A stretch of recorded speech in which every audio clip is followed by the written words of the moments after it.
Una mujer con un parche en el ojo, un secreto venenoso y un historial de muertes. Un bebé robado, una piscina convertida en arma mortal y una frase final que aún estremece a generaciones. Cuando Cuna de Lobos llegó a las pantallas mexicanas en 1986, nadie estaba preparado para hasta dónde llegaría Catalina Creel, ni para lo profundamente que se infiltraría en los rincones más oscuros de la cultura popular. Pero detrás de las miradas frías y las tramas retorcidas hubo escándalos reales, accidentes, historias de amor y una coincidencia inquietante que desdibujó la frontera entre la ficción y el destino. ¿Crees que conoces Cuna de Lobos? Espera a descubrir los secretos que nunca debieron salir del set. Aquí tienes 40 datos fascinantes, extraños e inolvidables sobre la telenovela que lo cambió todo. El parche era un recurso narrativo. El famoso parche en el ojo de Catalina no fue solo una elección de vestuario. Fue una metáfora. Fingió la lesión para manipular a su esposo y a su hijo, simbolizando el engaño disfrazado de victimismo. Paleta multicolor del parche. El parche de Catalina Creel nunca fue un accesorio al azar. La diseñadora de vestuario Cecilia García Molinero seleccionó deliberadamente colores y telas específicas para cada episodio, coordinándolos con el vestuario de Catalina y su intención emocional. Los tonos oscuros se usaban durante tramas de asesinato, los matices más suaves en escenas de manipulación. El parche se convirtió en un arma visual, transformando a Catalina en un ícono de terror, elegancia y control absoluto. El primer gran papel de Rebecca Jones. Cuna de Lobos marcó el primer gran salto televisivo de Rebecca Jones. Elegida como Vilma Larios cuando aún iniciaba su carrera en TV, Jones ofreció una interpretación compleja que equilibró crueldad, miedo y colapso moral. El éxito masivo de la telenovela elevó de inmediato su estatus en Televisa, abriéndole las puertas a protagónicos y consolidando su reputación como una de las actrices más psicológicamente matizadas de su generación. La enfermedad de Gonzalo Vega. Vega, quien interpretó a José Carlos, luchó durante años contra el síndrome mielodisplásico antes de fallecer en 2016. Ofreció una de sus actuaciones más vulnerables durante la serie. En las últimas semanas de grabación, Vega ya presentaba síntomas de lo que más tarde sería diagnosticado como síndrome mielodisplásico. Aún así, superó el cansancio y la debilidad para completar sus escenas por compromiso con la historia. El parche como arma psicológica. El parche de Catalina Creel no era solo un objeto memorable, era un símbolo calculado de guerra psicológica. Al fingir la lesión, manipuló a su esposo para favorecer a su hijo biológico por encima del primogénito. El parche se convirtió en un recordatorio constante de una mentira tan convincente que destruyó vidas. Representaba engaño, victimismo y poder, todo cuidadosamente utilizado al servicio de la agenda despiadada de Catalina. Un legado maldito. En un giro desgarrador del destino, Claudio Reyes Rubio, único hijo de María Rubio y respetado director de telenovelas, murió en un accidente automovilístico en noviembre de 2017. Apenas 4 meses después, María falleció. Fans y medios no pudieron evitar trazar paralelismos inquietantes con el legado maldito de Catalina Creel. La cercanía temporal de ambas muertes desató especulaciones poéticas sobre una oscuridad que parecía trascender la pantalla. Alejandro Camacho estaba casado con Rebecca Jones. La vida imitó al arte en más de un sentido. Alejandro Camacho y Rebecca Jones, quienes interpretaron a la pareja tóxica Alejandro y Vilma Larios, estaban casados en la vida real durante la grabación. Su química fuera de cámara intensificó la dinámica en pantalla, pero su matrimonio enfrentó presión cuando el público comenzó a confundirlos con sus personajes manipuladores. Una escena casi fue censurada. Uno de los asesinatos más impactantes de Catalina implicó electrocutar a un inspector de policía al empujarlo a una piscina con una podadora en funcionamiento. La escena fue tan cruda que ejecutivos de Televisa debatieron eliminarla por completo. Finalmente se transmitió tras suavizar las imágenes, pero la tensión se mantuvo intacta. La escena de la piscina fue real. La famosa electrocución no fue solo edición creativa. Se filmó con efectos prácticos reales en una piscina funcional.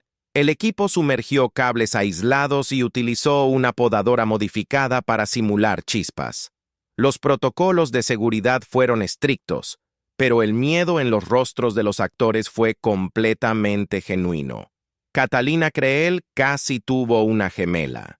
Los primeros borradores de Carlos Olmos contemplaban que Catalina tuviera una hermana gemela igual de cruel, destinada a aparecer a mitad de la serie. La idea se descartó para mantener el enfoque narrativo, pero fragmentos del concepto influyeron más tarde en la transformación de Berta. El parche casi se elimina. María Rubio se resistió inicialmente a usar el icónico parche, convencida de que limitaría sus expresiones faciales. Cambió de opinión después de que Carlos Telles le explicara su importancia simbólica. El parche se volvió tan esencial que inspiró tendencias de moda y disfraces de Halloween. Un fan envió un parche real a Televisa.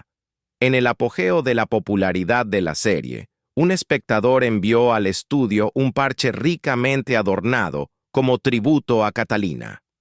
Se dice que fue enmarcado y conservado en la oficina de Telles hasta su muerte. Rivalidad secreta entre actrices. Según relatos del equipo, hubo una tensión sutil entre María Rubio y Diana Bracho durante la producción. No hostilidad abierta, sino una competencia profesional que intensificó su dinámica en pantalla. El cambio de bebé se inspiró en titulares reales. La trama en la que el bebé de Leonora es robado y presentado como hijo de Vilma se inspiró vagamente en reportes reales de tráfico de bebés en México durante los años 80 que ocupaban los titulares de la época. La última frase generó teorías durante décadas. La línea final de Braulio, "No soy Braulio, soy Edgar", ha inspirado teorías interminables, desde la reencarnación hasta la impronta psicológica. Carlos Olmos nunca aclaró su verdadero significado. Algunos actores no podían contener la risa. Por la villanía desmedida y la intensidad de ciertas escenas, especialmente los asesinatos de Catalina, algunos actores confesaron que tuvieron que repetir tomas porque no podían dejar de reír fuera de cámara. En particular, Alejandro Camacho. María Rubio recibió amenazas de muerte de los espectadores. La interpretación de María Rubio como Catalina Creel fue tan convincente que algunos espectadores borraron la línea entre ficción y realidad.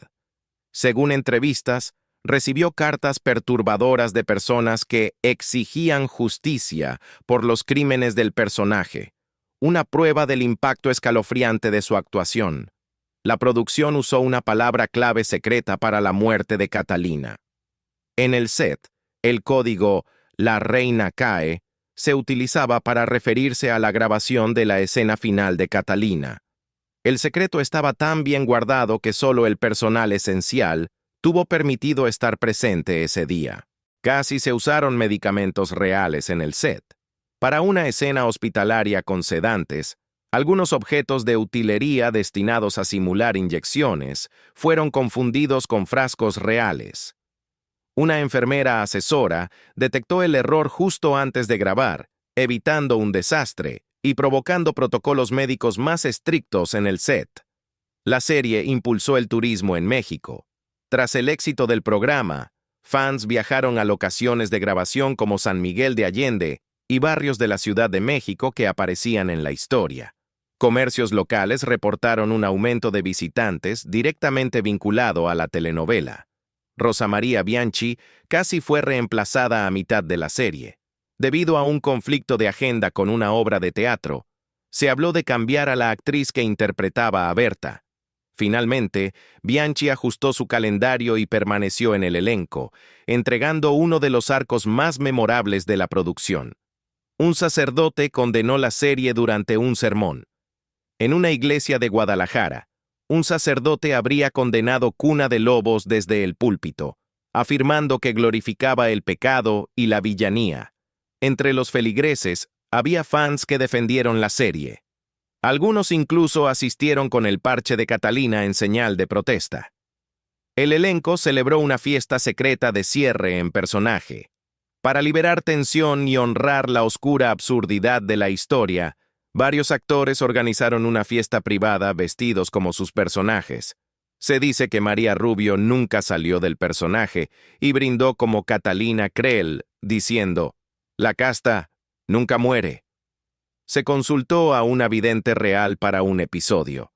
Con la intención de intensificar la atmósfera inquietante, la producción consultó a una psíquica real para una escena clave relacionada con Doña Esperanza. La vidente sugirió detalles sutiles, como la colocación de los personajes y la iluminación para reflejar angustia espiritual. El parche le causó dolor físico a María Rubio. Usar el parche durante horas bajo luces calientes le provocó migrañas y tensión facial parcial. Más tarde bromeó diciendo que la crueldad de Catalina era parcialmente real. Siempre estaba con dolor.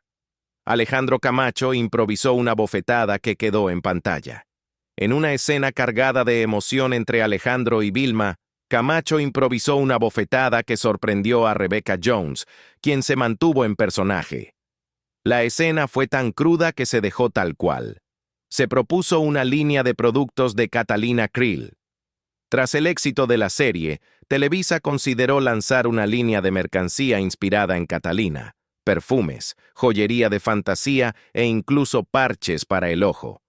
Finalmente, la idea se descartó por temor a glamurizar la villanía entre los niños. La caminata característica de Catalina se inspiró en una pantera. El director Carlos Telles indicó a María Rubio que se moviera lentamente, con gracia y amenaza latente, como un felino. Ella practicó caminar en tacones con libros sobre la cabeza para dominar el aire de depredador silencioso. Un episodio fue prohibido en un país latinoamericano. Por su representación de manipulación, asesinato y ambigüedad moral, un episodio que mostraba a Leonora drogada dando a luz fue vetado en El Salvador durante los años 80. Se enterró una cápsula del tiempo tras el episodio final. Según la leyenda del equipo, una pequeña cápsula con un parche de utilería, páginas del guión y un casete con el tema musical fue enterrada en los terrenos de Televisa en 1987. Su ubicación exacta sigue siendo un misterio. Los escritores pelearon por el final. Carlos Olmos y Carlos Telles discreparon sobre el destino de Catalina. Olmos quería que desapareciera misteriosamente. Telles defendía el suicidio como justicia poética. Al final, prevaleció la visión de Telles, aunque Olmos nunca la respaldó públicamente. Se usaron joyas reales valuadas en miles. Varios broches y collares de Catalina no eran utilería, sino piezas de lujo prestadas por un joyero de la Ciudad de México. Se dice que uno de los broches desapareció del set y jamás fue recuperado. Diana Bracho pensó en abandonar el proyecto. Bracho, una actriz de cine muy respetada, dudó en hacer una telenovela por miedo a dañar su imagen artística. Tras leer el guión y conocer a Carlos Telles, cambió de opinión y más tarde la llamó el papel más transformador de su carrera televisiva. El conteo de muertes de Catalina fue cuidadosamente calculado.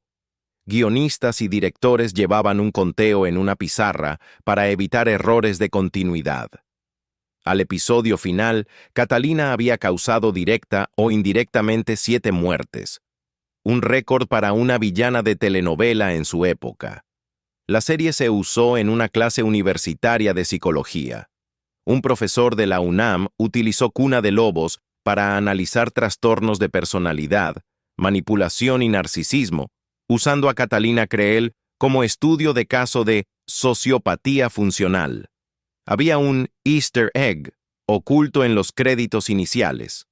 En el episodio 89, un relámpago en la secuencia de apertura revela brevemente la silueta de un lobo detrás de la mansión Larios, una metáfora visual de lobos en la cuna que pasó desapercibida durante años. La serie impulsó debates reales de reforma legal. Tras su transmisión, Cuna de Lobos fue citada en discusiones de ética mediática en México por retratar adopciones ilegales, tráfico de bebés y abuso médico, y por su impacto en la confianza pública en los sistemas de salud. El bebé Edgar fue interpretado por gemelos. Para cumplir con las regulaciones laborales infantiles y evitar sobrecargar a los bebés, el personaje de Edgar fue interpretado por dos gemelos que se alternaban en las escenas, una práctica común, pero poco reconocida públicamente.